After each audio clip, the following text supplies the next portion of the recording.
Good morning दोस्तों, कैसे हो? आई होप सभी पावरफुल होंगे और सभी एनर्जेटिक होंगे। मैं Ashok Kumar DMA training academy में सभी का तहे दिल से स्वागत करता हूं। दोस्तों, आपकी ट्रेडिंग जर्नी बहुत ही बेस्ट चल रही होगी, जबरदस्त चल रही होगी। यदि नहीं चल रही हो तो इन वीडियो को मैंने पूरा टेक्निकल एनालिसिस आपको बताया है, और अगर समझ में नहीं आया तो एक बार दोबारा से पूरा वीडियो जाके देख लीजिएगा।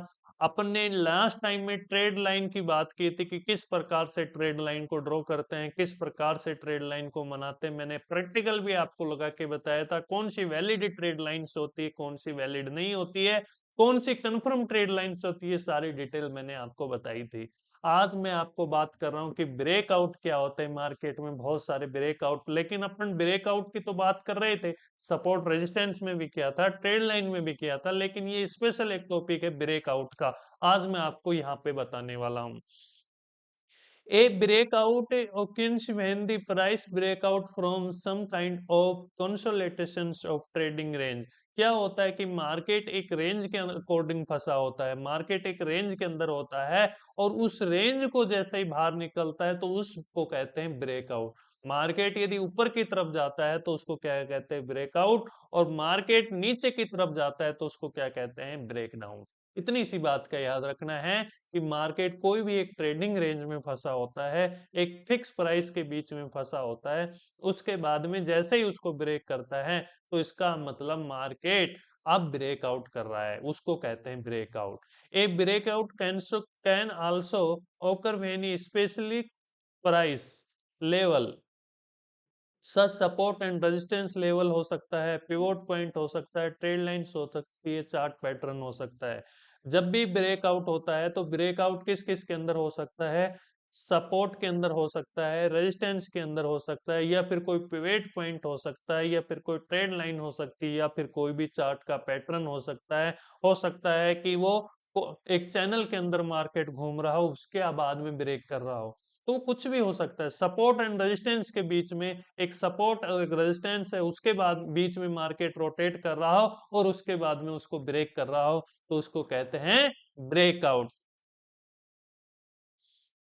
फॉर एग्जाम्पल के लिए देखिए, ब्रेकआउट, अब मार्केट देखिए इसके अंदर रोटेट कर रहा है, ये सपोर्ट है, ये रेजिस्टेंस है, मार्केट इसके अंदर रोटेट कर रहा है। उसके बाद में जैसे ही मार्केट इसको तोड़ा तो इसको क्या कहते हैं? ब्रेकआउट कहते हैं। और मार्केट कहां तक गया? देखो यहां तक गया। मैं केवल आपको ब्रेकआउट समझा रहा हूं। मार्केट एक सपोर्ट एंड रेजिस्टेंस जोन के अंदर फंसा हुआ है, उसके बाद में मार्केट जैसे ही उससे बाहर निकलता है तो उसको क्या कहते हैं? ब्रेकआउट। जब भी ब्रेकआउट होता है तो मार्केट को वापस पुल बैक पे आने दो, उसके बाद में क्या करते हैं? एंट्री करते हैं। यहाँ पे एंट्री करो, उसके बाद में नेक्स्ट रेजिस्टेंस तोड़ता है तो नेक्स्ट रेजिस्टेंस लेवल तक जाता है। इसके बाद में मार्केट वापस आया रीटेस्ट के लिए, फिर उसके बाद में मार्केट रेजिस्टेंस गया, फिर सपोर्ट पे आया, उसके बाद में फिर मार्केट इसको ब्रेक किया। मार्केट में ब्रेक करते समय क्या क्या चीजों का ध्यान में रखेंगे? जब भी मार्केट ब्रेकआउट करता है तो कुछ इंपॉर्टेंट चीजों का ध्यान में रखते हैं। जब भी मार्केट ब्रेकआउट करता है तो अच्छा ब्रेकआउट कौन सा माना जाता है? हमेशा याद रखना, मार्केट का वॉल्यूम अच्छा होना चाहिए। मार्केट का वॉल्यूम का मतलब क्या होता है? मार्केट का वॉल्यूम का मतलब होता है कि उसमें जो कैंडल बने वो स्ट्रॉन्ग कैंडल बने, पावरफुल कैंडल बने। जिस प्रकार से पावरफुल कैंडल बनती है, बड़ी कैंडल बनती है, उसके बाद में मार्केट ब्रेकआउट करता है तो उसका जो मूवमेंट होता है वो अच्छा होता है। यदि पावरफुल कैंडल नहीं है, वॉल्यूम के साथ ब्रेक नहीं कर रहा है तो मार्केट, तो वो ब्रेकआउट रीटेस्ट भी हो सकता है, फेक ब्रेकआउट भी हो सकता है। दोस्तों, इस बात का ध्यान रखिएगा।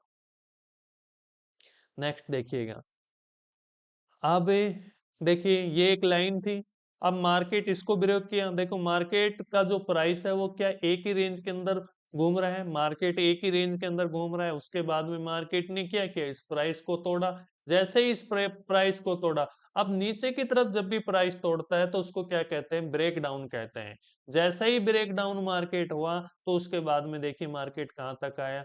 जब भी ब्रेक, अब देखिए ये जो कैंडल आपको दिखाई दे रही है, देखो कितनी पावरफुल है। क्या स्ट्रॉन्ग कैंडल आपको दिखाई दे रही है? क्या इसमें वॉल्यूम हाई है? तो इस प्रकार की कैंडल आपको दिखाई दे तो वो बहुत ही खतरनाक होता है। इसका मतलब मार्केट में सेलिंग का जो प्रेशर है वो बहुत ज्यादा आ चुका है। इस बात का ध्यान रखना दोस्तों। देखिए पावरफुल कैंडल्स का ब्रेकआउट क्या होता है? अब देखिए, जैसे मान लीजिए कि मार्केट ये है, एक ये छोटी सी कैंडल बनाया और उसके बाद में अब देखिए इसमें कितना परसेंट हिस्सा है ऊपर की तरफ। जैसे मान लीजिए कि ये कोई सपोर्ट मान लेते हैं, इसको सपोर्ट मान लेते हैं, उसके बाद में इस कैंडल से ब्रेक करता है, तो 75% तो इसका हिस्सा नीचे की तरफ था और 25% ऊपर की ओर है। तो ये जो ब्रेकआउट होगा, ये इससे कंपेयर वीक ब्रेकआउट होगा। ये देखिए, इसमें 55% तो इस सपोर्ट से ऊपर है, 45 नीचे की तरफ है, और उसके बाद में देखिए पावरफुल कैंडल मनी है। इसका मतलब ये स्ट्रॉन्ग ब्रेकआउट कहलाता है। ये ब्रेकआउट है, लेकिन इसकी कंपेयर कम स्ट्रॉन्ग है, इसके कंपेयर वीक है। ऐसा नहीं कि ये पावरफुल नहीं है, ये भी पूरी देखो पूरी कंप्लीट कैंडल बनी है ये भी पावरफुल, लेकिन इसकी कंपेयर ये स्ट्रॉन्ग नहीं है, इसके कंपेयर ये वीक है। देखिए दोस्तों, और ब्रेकआउट के बारे में देखिए, मार्केट बुलिश है। क्या मार्केट एक ही चैनल के अंदर रेंज बाउंड कर रहा है? मार्केट एक ही चैनल के अंदर चल रहा है और उसके बाद में देखो मार्केट ने ब्रेक किया, और मार्केट ब्रेक करने के बाद में देखो मार्केट का मूवमेंट कहाँ है, ये बुलिश की तरफ है। अब मार्केट इधर देखिए बीरिश की तरफ है, मार्केट एक ही चैनल के अंदर रोटेट कर रहा था, उसके बाद में इस कैंडल से उसने क्या कर दिया, ब्रेक कर दिया। जैसे ही ब्रेक किया तो देखो मार्केट कहाँ नीचे की तरफ गया। तो ये देखना है आपको किस प्रकार से बुलिश मार्केट में, किस प्रकार से बीरिश मार्केट में ब्रेकआउट करता है। ठीक है, देखो नेक्स्ट देखिए, ये है ट्रेंड रिवर्सल ब्रेकआउट। मार्केट ऊपर की तरफ गया, हेड एंड शोल्डर पैटर्न बनाया, उसके बाद में देखो ये कोई भी पैटर्न हो सकता है, मैंने बताया कोई भी पैटर्न हो सकता है, हेड एंड शोल्डर हो सकता है, या फिर कोई भी ट्रायंगल हो सकता है, किसी भी प्रकार का कोई कोई चैनल हो सकता है, किसी भी प्रकार का कोई पैटर्न हो सकता है। उस पैटर्न के बाद में उसमें ब्रेकआउट हो सकता है, और जब ब्रेकआउट देखो हेड एंड शोल्डर के अंदर ब्रेकआउट हुआ तो उसके बाद में देखो मार्केट कहाँ तक गया। तो क्या ये ब्रेकआउट आपके समझ में आया होगा? तो मैं आपको ये लाइव मार्केट में भी दिखाऊंगा, और आप इसको एक बार प्रैक्टिस करना। लाइव मार्केट में भी सेम ही होगा, आप एक बार इसको प्रैक्टिस करना। यदि आपको ब्रेकआउट और ब्रेक डाउन समझ में नहीं आया तो इस वीडियो को एक बार दोबारा से देखिए। आप लोगों के यदि बेहतरीन समझ में आ रहा है तो आप अपने दोस्तों के साथ शेयर कीजिए और अपनी ट्रेडिंग की जर्नी को बेहतरीन कीजिए। दोस्तों, एक बार लाइक कर दीजिएगा, कमेंट कर दीजिएगा और शेयर कर दीजिएगा। Thank you so much.